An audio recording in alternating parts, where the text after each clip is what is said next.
తెలుగు శ్రోతలందరికీ నమస్కారం అండి. మన అలనాటి కథలు ఎవర్ గ్రీన్ స్టోరీస్ ఛానల్కి మీ అందరికీ స్వాగతం. నా మనసుకి ఏమైంది ధారావాహిక వింటున్నామండి. రాసిన వారు ప్రకాష్ గారు. ఇక ఆలస్యం చేయకుండా మనం కథలోకి వెళ్ళిపోదామండి. వీడియో చూసిన వెంటనే లైక్ చేసి షేర్ చేసి తప్పకుండా సబ్స్క్రైబ్ చేసుకోండి. మన ఛానల్ని బెల్ ఐకాన్ యాక్టివేట్ చేసుకోండి. నత్తి నూకయ్య పిచ్చి పుల్లమ్మ దారిలోనే వాళ్లకు తెలిసిన వాళ్ళ ఇల్లు ఉందని దిగిపోయారు. మేము కూడా మా ఇంటికి చేరుకున్నాం. ఫ్రెష్ అయ్యి అలా బాల్కనీలోకి వచ్చాను. ఎందుకో ఈరోజంతా సరదాగా గడిచిపోయింది. మధుమతి గారితో నేను మరింత దగ్గర అవుతున్నాను. అప్పుడే అసలు సంగతి గుర్తొచ్చింది. అదే శ్వేత పెళ్ళి. డబ్బులు సరిచేయాలి.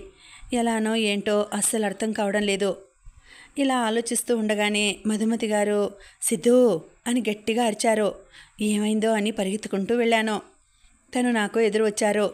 సిద్ధు, నన్ను చంపాలని చూస్తోంది ఎవరో నాకు అర్థమైంది అని అన్నారు. ఎవరు అని ఆతృతగా అడిగాను. ఒకసారి బాగా గుర్తు చేసుకో. మనల్ని గుద్దింది ఒక ఖరీదైన కారు.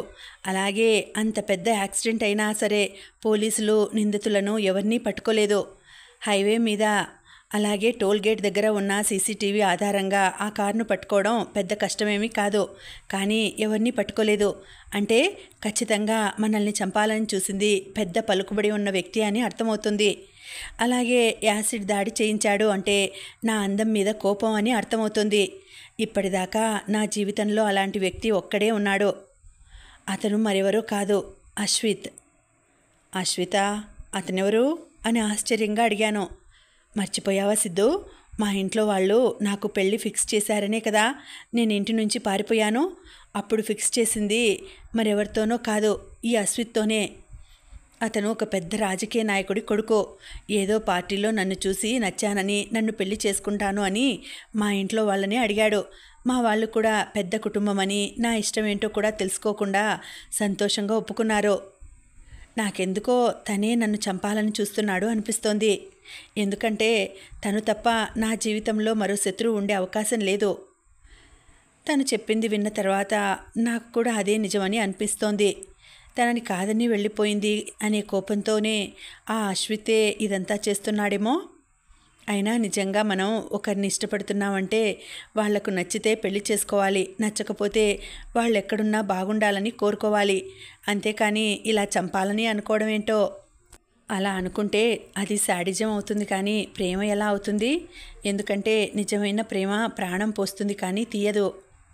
అయినా ఆ అశ్విత్ నాతో ఫోన్లో మాట్లాడినప్పుడు ఒక విషయం అర్థమైంది. మేము కారు యాక్సిడెంట్లో చనిపోయాము అని అనుకున్నాడు. మళ్ళీ ఈ మధ్యే మేము బ్రతికున్నాము అని తెలిసింది అన్నాడు. అలా అయితే ఊటీలో నన్ను కిడ్నాప్ చేయాలని చూసింది ఎవరబ్బా? అదే అర్థం కావడం లేదు. ఇప్పుడు ఊటీ కిడ్నాప్ విషయం చెప్తే మధుమతి గారు ఇంకా భయపడతారేమో. అది కాక అప్పుడు అర్జున్ కృష్ణ గారు నన్ను కాపాడాడు అని తెలిస్తే మా బావ హీరో, మా బావ బొలెరో అని పొగుడుతుందేమో. అది విని నేనైతే తట్టుకోలేను.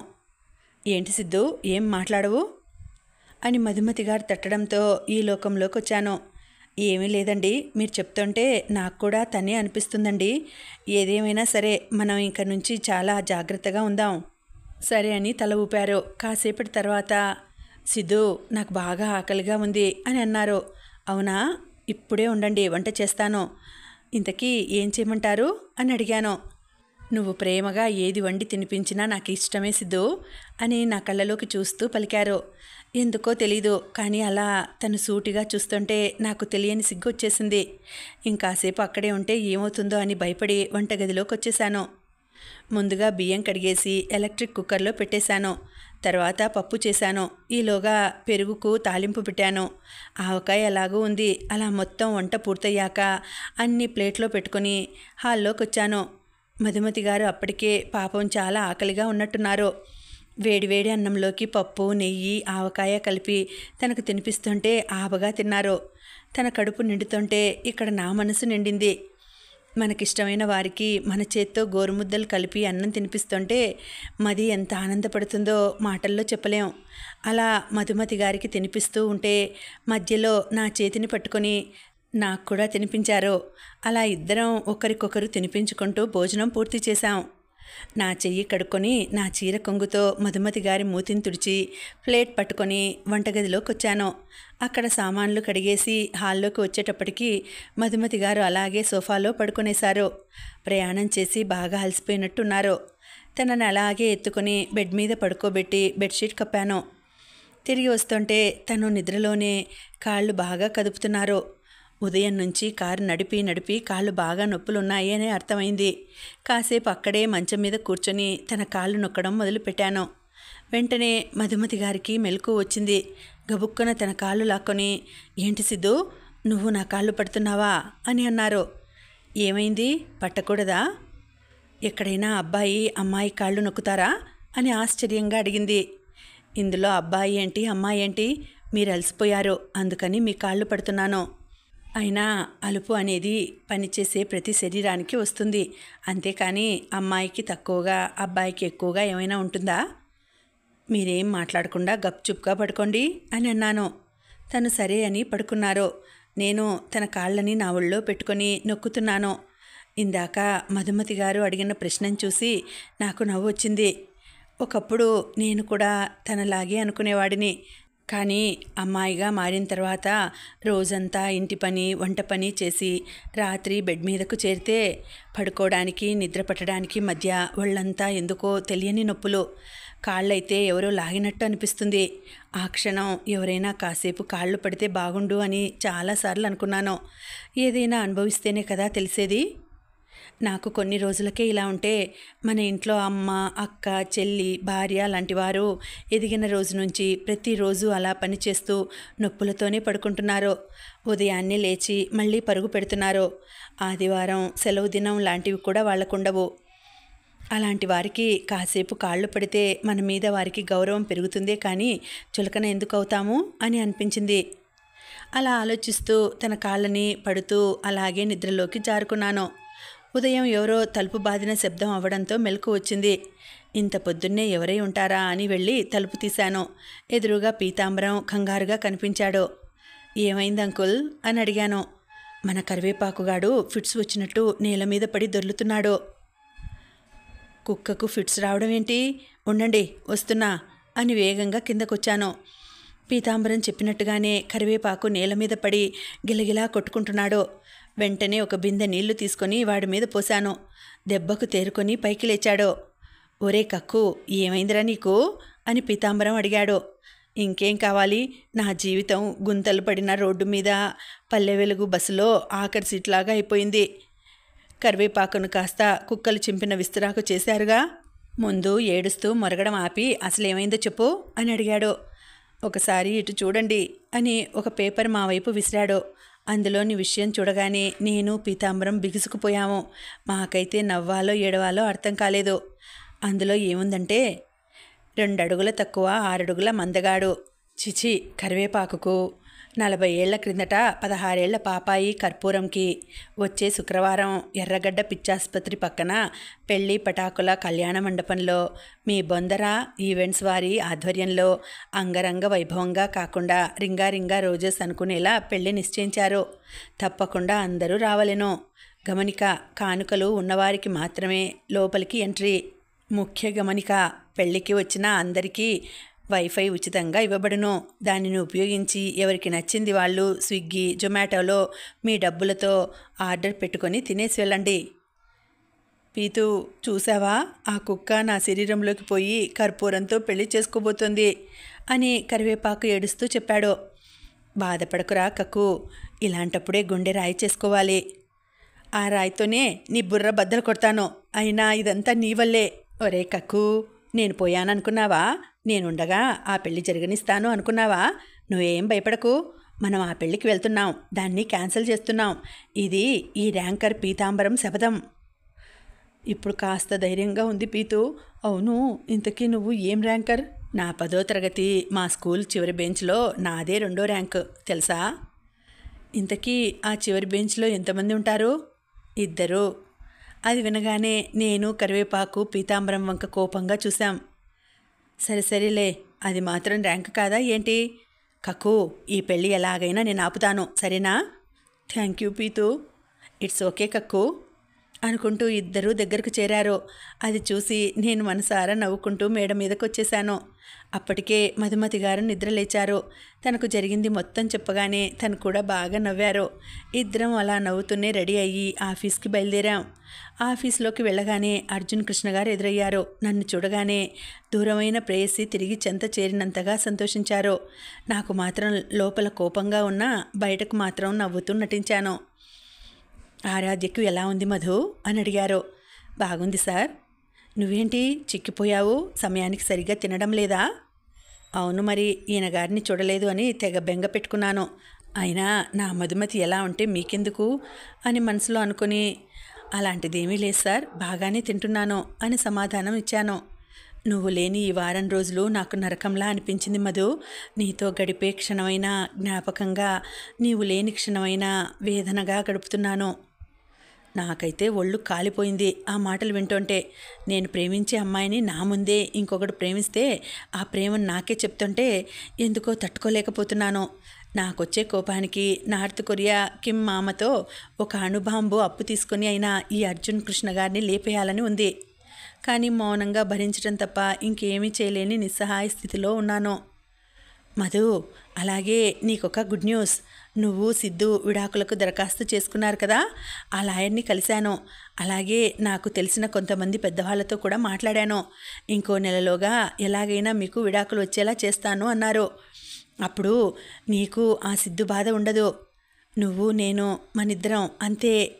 ఇప్పుడే వస్తా మధు, కొంచెం పనుంది అని అర్జున్ కృష్ణ గారు బయటకు వెళ్ళిపోయారు.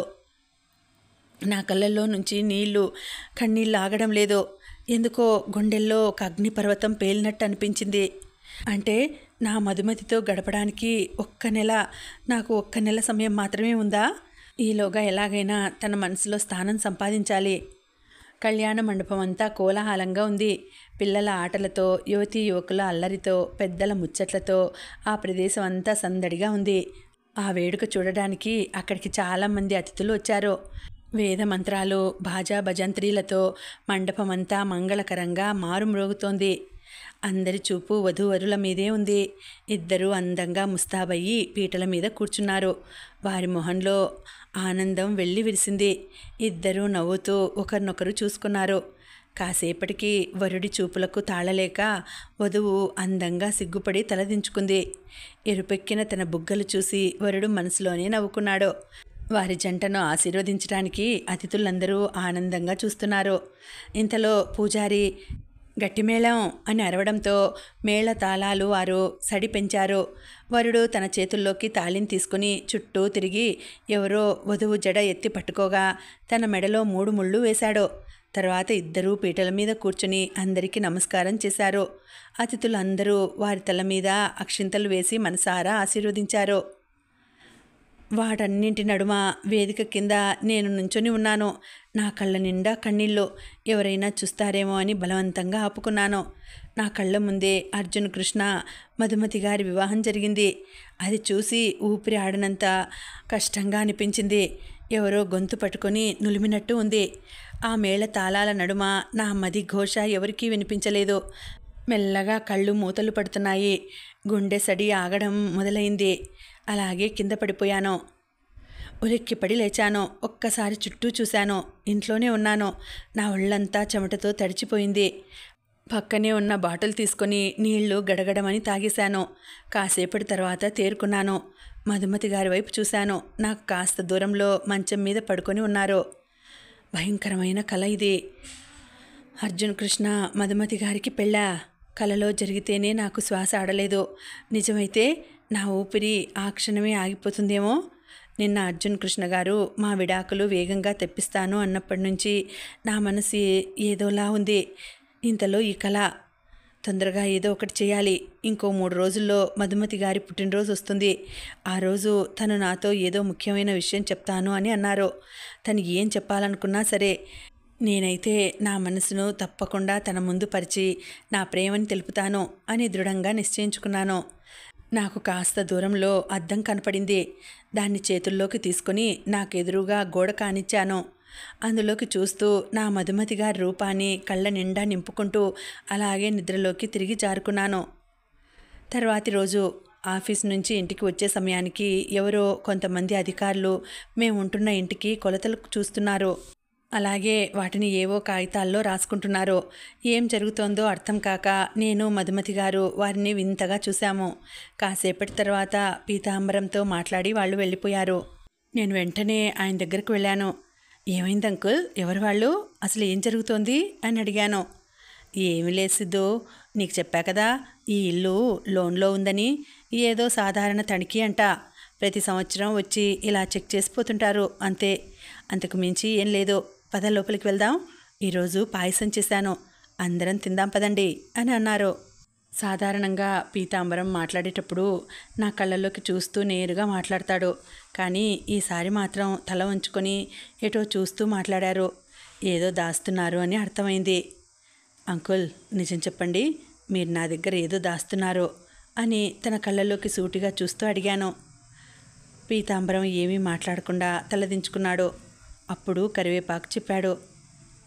సిద్ధు, మన పీతు ఈ ఇల్లు అమ్మేస్తున్నాడంట. ఆ మాట వినగానే నేను మధుమతి గారు షాక్ అయ్యి అలాగే నుంచున్నాం. ఏంటంకుల్, కరివేపాకు చెప్పింది నిజమా? ఈ ఇల్లు అమ్మడం ఏంటి? మీరెందుకు ఇలా చేస్తున్నారు అని ఇద్దరం ఒకేసారి అడిగాం. సిద్ధు, శ్వేత పెళ్లి చేయడానికి నీకు డబ్బు ఎంత అవసరమో నాకు తెలుసు. ఉన్న కాస్త డబ్బు కూడా ఆరాధ్య ఆపరేషన్ కోసం ఖర్చు పెట్టావు. మిగతా డబ్బులు ఎలా సమకూర్చాలో తెలియక నీలో నువ్వు ఎంత సతమతమవుతున్నావో నాకు తెలుసు. ఎవరికీ చెప్పుకోలేక నీలో నువ్వే కుమిలిపోతున్నావు. నీ బాధను నేను చూడలేకపోతున్నాను సిద్ధు. అందుకే నాకు తెలిసిన ఒక బ్యాంక్ మేనేజర్ ద్వారా ఈ ఇల్లు అమ్మేలా వారితో మాట్లాడుతున్నాను. వాళ్ళు కూడా దానికి ఒప్పుకున్నారు. ఇల్లు అమ్మగా వచ్చిన డబ్బులతో శ్వేత పెళ్లి ఘనంగా చేద్దాం అని అన్నారు. ఆయన మాటలకు నాకు కన్నీళ్లు ఆగడం లేదు. ఏం చెప్పాలో తెలియక మాటలు కూడా గొంతు పెగలడం లేదు. ఏదో తెలియని బాధ మనసును మెలిపెట్టింది. ఇంతలో మధుమతి గారు పీతాంబరాన్ని, అంకుల్, ఉన్న ఈ ఒక్క ఇల్లు అమ్మి మీరు ఎక్కడ ఉందామని అని అడిగారు. ఏముంది, ఆ దేవుడు నాకు ఒక కొడుకుని దూరం చేశాడు. కానీ సిద్ధు రూపంలో మరో కొడుకునిచ్చాడు. తను ఉండగా భయం ఎందుకు నాకు? అయినా మన పక్కింటి సుబ్బారావు లేడు, వాళ్ళ ఇంట్లో ఒక పోర్షన్ ఖాళీగానే ఉంది అన్నాడు. 3 బెడ్రూమ్ల ఇల్లు అది. మనందరం కలిసి అక్కడే అద్దెకుండొచ్చు. అయినా మాకంటూ ఎవరున్నారు? పోయేటప్పుడు ఈ ఆస్తి ఎలాగూ తీసుకొని వెళ్ళలేను. నాకంటూ మిగిలింది మీరే కదా. మీరు ఆనందంగా ఉంటారు అంటే అంతకంటే ఏం కావాలి? 3 పూట్ల తినడానికి 4 ముద్దలు, ప్రేమగా పలకరించడానికి 4 మనుషులు, చచ్చాక మోయడానికి 4 భుజాలు. ఇంతకు మించిన ఆస్తి ఇంకేం కావాలి సిద్ధు? ఎవరో ముక్కు మొహం తెలియని నా కోసం సొంత ఇల్లు అమ్మేసి అద్దె ఇంట్లో ఉంటాను అంటున్న ఆ మహానుభావుడికి ఏమని చెప్పాలి?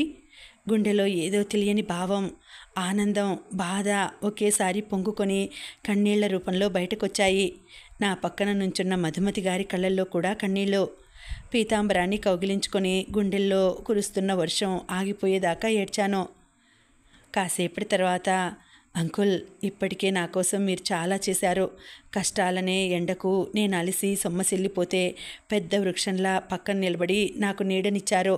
ఇవాళ నా అవసరం కోసం మీ నీడను లాక్కుంటే కొడుకు అనే పదానికి అర్థం ఉండదు. ఇంకేమీ మాట్లాడకండి. నా మీద మీకు ఏమాత్రం ప్రేమ ఉన్నా ఇల్లు అమ్మడం మానేయండి, ఆపేయండి. ఇంకెప్పుడు ఇలాంటి పని చెయ్యను అని నాకు మాట ఇవ్వండి అని కళ్ళనీళ్లతో అడిగాను. ఆ మాటకు పీతాంబరం ఏదో చెప్పాలని నోరు తెరవబోయాడు. కానీ నా కళ్ళలోకి చూసి ఏమీ చెప్పలేక అలాగే అంటూ నా చేతిలోకి చెయ్యి వేసి మాట ఇచ్చాడు. అంకుల్, మీతో తన కష్టం పంచుకోకముందే అర్థం చేసుకుని సహాయం చేస్తున్న మీరు దేవుడి కన్నా గొప్పగా కనిపిస్తున్నారు. ప్రతి మనిషికి మీలాంటి ఒక ఆప్త బంధువు ఉండాలి అని మధుమతి గారు కూడా పీతాంబరానికి చేతులెత్తి నమస్కారం చేసింది. ఆయన ప్రేమగా మా ఇద్దరిని దగ్గరకు తీసుకుని కౌగిలించుకున్నాడు. ఇంతలో జరగండి జరగండి, నేను కూడా ఉన్నాను అంటూ కరివేపాకు కూడా మా మధ్యలోకి వచ్చాడు. వాడిని చూసి ముగ్గురం మనసారా నవ్వుకున్నాం. కాసేపటి తర్వాత, పీతూ, ఏదో పాయసం అన్నావుగా, త్వరగా పెట్టు, తినేసి బయటకు వెళ్ళాలి. అంత అర్జెంటు పని నీకేముందిరా కక్కు. ఈరోజు వీధి కుక్క బెల్లం బీరకాయకు, అలాగే పిచ్చి కుక్క సొంబేరి సొరకాయకు మన వీధి చివరన చెత్త కుప్ప దగ్గర పెళ్లి నిశ్చయించారు. దానికి నన్ను ముఖ్య అతిథిగా పిలిచారు. వెళ్ళి కాసేపు ఆ తతంగం అంతా చూసేసి వస్తా. ఓరిని, కుక్కలకు కూడా పెళ్ళిళ్ళు జరుగుతాయా? ఏం, మనుషులొకటే చేసుకోవాలా ఏంటి? కుక్కలు కూడా అప్డేట్ అయ్యాయి. వాటికి మనసుంటుంది. అవి కూడా పెళ్ళిళ్ళు చేసుకుంటాయి. రాత్రిపూట ఎప్పుడైనా వీధుల్లో ఊరికే పెద్ద పెద్దగా బహుబహులు వినిపిస్తున్నాయి అంటే దానర్థం అక్కడ కుక్కల పెళ్ళి జరుగుతోంది అని. ఆ బహుబహులే పెళ్లి మంత్రాలు అని అర్థం. అంత అర్థం ఉందా? అయినా ఇప్పటిదాకా పెళ్లిలో కుక్కలను చూశా కానీ కుక్కల పెళ్లి వినడం ఇదే మొదటిసారి. సరే కరివేపాకు, ఎలాగూ పెళ్ళికి వెళ్తున్నావుగా, అక్కడే ఎవరైనా ఎంగిలి విస్తరాకో పాచిన మైసూరు పాకో కనిపిస్తే పెళ్లి చేసుకుని వచ్చేయి అని పీతాంబరం అన్నాడు. దానికి కరివేపాకు గుర్రుగా చూస్తూ పీతాంబరం మీదకు దూకాడు. పీతాంబరం వాడికి దొరకకుండా పరిగెత్తాడు. వాళ్ళ అల్లరి చూస్తూ నేను మధుమతి గారు కడుపుబ్బా నవ్వుకున్నాం. కాసేపు అక్కడే ఉండేసి రూమ్కి వచ్చాం. మనసంతా ఏదోలా ఉంది. శ్వేత పెళ్ళికి డబ్బులు ఎవరిని అడగాలో అర్థం కావడం లేదు. నాకు తెలిసిన స్నేహితులందరినీ అడిగి చూశాను. అందరూ లేదనే సమాధానం చెప్పారు. ఒకవైపు పెళ్లి దగ్గర పడుతోంది, ఇంకోవైపు డబ్బు ఇంకా సరిచేయలేదు. ఆలోచించి పిచ్చి పట్టేలా ఉంది. ఒక పెళ్ళి సక్రమంగా ఏ లోటు లేకుండా చేయడానికి ఒక కుటుంబ పెద్ద ఎంత కష్టపడతారో ఇప్పుడిప్పుడే తెలుస్తోంది. అంత కష్టపడి చేస్తే పెళ్ళికి వచ్చిన వాళ్ళు లడ్డు బాలేదు, మండపం డెకరేషన్ బాలేదు, లైటింగ్ సరిపోలేదు, ఇలా అనేకమైన వంకలు మాత్రం భలే పెడతారు. ఒడ్డున ఉన్నవాడికి అంతా బాగానే ఉంటుంది. దిగి ఈదేవాడికే నొప్పి తెలుస్తుంది అంటే ఇదేనేమో. ఇలా నేను ఆలోచనలో మునిగిపోయి ఉండగా మధుమతి గారు నా దగ్గరకు వచ్చారు. ఏంటి సిద్ధు ఆలోచిస్తున్నావు అని అడిగారు. శ్వేత పెళ్లి గురించే అండి. నాకు తెలుసు సిద్ధు, డబ్బు కోసం నాకు తెలిసిన అందరినీ అడిగి చూశాను కానీ ఫలితం లేదు. పోనీ అర్జున్ కృష్ణ గారిని ఏమైనా అడుగుదామా అని అన్నారు. ఇప్పుడు అర్జున్ కృష్ణ గారిని అడిగి ఆ డబ్బు తీసుకుంటే మధుమతి గారి మీద తనకు అధికారం ఇచ్చినట్టు అవుతుంది అనిపిస్తుంది. అప్పుడు తనకు నేను శాశ్వతంగా దూరం అవుతాను. అలాంటి క్షణాన్ని కల్లో కూడా తట్టుకోలేను. అందుకే వద్దని తల అడ్డంగా ఊపాను. కాసేపు ఇద్దరం మౌనంగా ఉన్నాం. సిద్ధు బాగా ఆలోచించిన తర్వాత డబ్బు కోసం నాకు ఒకటే మార్గం కనిపిస్తోంది అని మధుమతి గారు అన్నారు. ఏంటండి అది అని అడిగాను. మన దగ్గర ఉన్న ఒక విలువైనది అమ్మేద్దాం సిద్ధు. మన దగ్గర ఉన్నదా? అన్ని లక్షలు విలువ చేసే వస్తువు మన దగ్గర ఏముందబ్బా అని నేను ఆలోచిస్తూ ఆశ్చర్యంగా అడిగాను. నా శీలం సిద్ధు. మధుమతి గారి ఆ మాట వినగానే నా ఊపిరి ఒక్కసారిగా ఆగినట్టు అనిపించింది. గుండె వేగం పెరిగిపోయింది. ఒళ్ళంతా చెమటలు పట్టాయి. కంగారుగా తన వంక చూశాను. నా కళ్ళ నిండా నీళ్లు. ఒక్కసారిగా నేనేం విన్నానో అర్థం కాలేదు. నా గుండె ఆగినంత పనైంది. కాసేపు షాక్ అయ్యి అలాగే ఉండిపోయాను. ఏంటండి మీరు మాట్లాడేది అని కంగారుగా అడిగాను. అవును సిద్ధు, నేను నిజమే చెప్తున్నాను. అప్పుడు అర్జున్ కృష్ణ గారితో కలిసి ఒక ప్రాజెక్ట్ పని మీద సన్ గ్రూప్ కంపెనీకి వెళ్ళావు కదా, అక్కడ ఆ కంపెనీ చైర్మన్ కొడుకు నిన్ను వస్తావా అని అడిగాడు కదా. అలాగే ఈ మధ్య కూడా ఎక్కడో ట్రాఫిక్ సిగ్నల్ దగ్గర మళ్ళీ అడిగాడు అని చెప్పావు. వాడికి నా శరీరాన్ని డబ్బు కోసం అమ్మేసే సిద్ధు. నాకు పట్టరానంత కోపం వచ్చింది. డబ్బు కోసం ప్రాణంగా ప్రేమిస్తున్న అమ్మాయి శరీరాన్ని అమ్ముకునేంత నీచానికి దిగజారానా అనిపించింది. ఆవేశం పట్టలేక మధుమతి గారి మీదకు చెయ్యి లేపాను. కానీ నాలోని సంస్కారం అడ్డొచ్చి కొట్టలేక ఆగిపోయాను. మీరేం మాట్లాడుతున్నారో అర్థమవుతుందా? మీకేమైనా పిచ్చి పట్టిందా? ఒక ఆడపిల్ల పెళ్లి చేయడం కోసం ఇంకో ఆడపిల్లని అమ్మమని అంటున్నారా? దీనికన్నా పెళ్ళి ఆపేయడం నయం అని అరిచాను. సిద్ధు, ఆవేశపడకు, కాస్త నిదానంగా ఆలోచించు. మన దగ్గర ఇంతకంటే మరో మార్గం ఉందా? ఈ పెళ్లి జరగకపోతే శ్వేత ఎంత బాధపడుతుందో నీకు తెలియదా? తను ఆ బాధతో ఏమైనా చేసుకుంటే తర్వాత మనం ఏం చేసినా సరిచేయలేం. శ్వేత పెళ్ళి ఆగిపోతే అమ్మ ఏమవుతుందో ఆలోచించావా? అమ్మకు ఏదైనా అయితే నువ్వు తట్టుకోగలవా? మీ అందరూ అలా అయితే నేనొక్కదాన్ని ఉండి ఏం లాభం? అందుకే ఇంతమంది బాధపడటం కన్నా నేనొక్కదాన్ని బాధపడటం నయం అనిపించింది. అందుకే నా మనసును చంపుకొని ఈ నిర్ణయాన్ని తీసుకున్నాను. నాకు కన్నీళ్ళు ఆగడం లేదు. ఎవరైనా సహాయం చేయడానికి తమ దగ్గరున్న డబ్బులు ఇస్తారో లేదా ఇంకేదైనా ఇస్తారు, కానీ ఒక ఆడపిల్లకు చాలా ముఖ్యమైన శీలాన్ని ఇవ్వడం అంటే నా గుండె తట్టుకోలేకపోతోంది. మీరేనైనా చెప్పండి, నేను ఈ పనికి చచ్చినా ఒప్పుకోను అని అన్నాను. సిద్ధు, నీతో ఏ సంబంధం లేని పీతాంబరం అంకుల్ నీకోసం తన మొత్తం ఆస్తిని అమ్ముదాం అనుకున్నాడు. మరి నీలో సగభాగం అయిన నేను ఈ మాత్రం చేయడంలో తప్పేమీ లేదు. అయినా శీలం అనేది శరీరానికి సంబంధించింది కాదు, మనసుకు సంబంధించింది. ఎవడో పశువు నా శరీరాన్ని తాకినంత మాత్రాన నా మనసు మలినం అయిపోదు కదా. మీకు ఎలా చెప్పాలి మధుమతి గారు, దీనికి నా మనసు ఒప్పుకోవడం లేదు. సిద్ధు, నీకొకటి చెప్పనా? ఆ పశువు తాకేది నా శరీరాన్ని, కానీ ఆ విషయం నా మనసుకు తెలియదు, ఎందుకంటే అది నీలో ఉంది కాబట్టి. కానీ నా మనసు మీలో ఉంది కదా, ఆ సంగతి దానికి తెలుస్తుంది కదా. అయితే ఆ మనసుకు తెలిసినా తెలియనట్టు ఉండమని చెప్పు. ఇంతకు మించి మనకు మరో మార్గం లేదని చెప్పు. మన కుటుంబం కోసం దేహాన్ని ఒక పశువుకు వదిలి కళ్ళు మూసుకోమని చెప్పు. దయచేసి నా మాట మీద నీకు ఏమాత్రం గౌరవం ఉన్నా, నేనంటే ఏమాత్రం ఇష్టం ఉన్నా దీనికి మాత్రం వద్దని చెప్పకు సిద్ధు అని మధుమతి గారు కళ్ళనీళ్లతో నా చేతులను పట్టుకున్నారు. నా గుండెల్లో అగ్నిమంట రగులుతుంటే, కళ్ళల్లో వర్షం కురుస్తుంటే, మనసు ముక్కలవుతుంటే, మది మౌనంగా రోదిస్తుంటే, ఏమీ చెప్పలేని నిస్సహాయ స్థితిలో మధుమతి గారికి పాదాభివందనం చేశాను. తను ఏడుస్తూ నన్ను పైకి లేపారు. తర్వాత మధుమతి గారు ఫోన్ తీసుకొని పక్కకు వెళ్ళి కాసేపటి తర్వాత వచ్చారు. సిద్ధు, ఇప్పుడే వాడితో మాట్లాడాను. సంతోషంగా ఒప్పుకున్నాడు. మనం కోరినంత డబ్బు ఇస్తానని కూడా చెప్పాడు. దాంతో మనం శ్వేత పెళ్లి ఘనంగా చేయొచ్చు. ఇంకో గంటలో ఒక చోటుకు రమ్మన్నాడు. తన కళ్ళల్లో శ్వేత పెళ్లికి కావాల్సిన డబ్బులు వచ్చాయనే ఆనందం, తన శరీరాన్ని ఒక పశువు ఆక్రమించబోతోందనే బాధ ఒకేసారి కనిపించాయి. అది చూసి తట్టుకోలేక తనని గట్టిగా కౌగిలించుకున్నాను. ఇద్దరం అలా ఏడుస్తూ కాసేపు అలాగే ఉండిపోయాం.